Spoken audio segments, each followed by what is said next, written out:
Guys, welcome to this new video tutorial.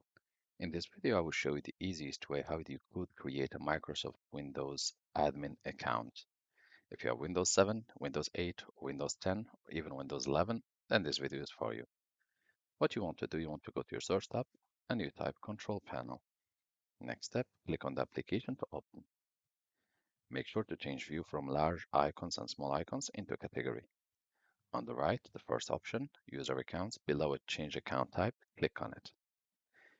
Go to the bottom here, add the new user in PC settings, and here you will be loaded to the user settings.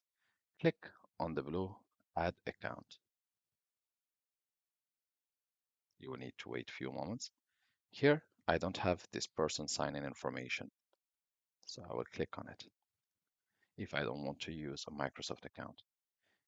And here, add a user without Microsoft account. I will name it Test, and I will leave it without password. Next. And as you can see, now I have a new account in my Microsoft account.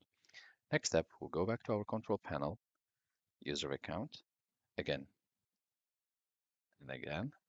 So we are back to our main menu, change account type, test account, change the account type, and I will change it into admin, change type. And this way we have created a new Microsoft account with admin rights. Thank you guys for watching and talk to you soon in a new video.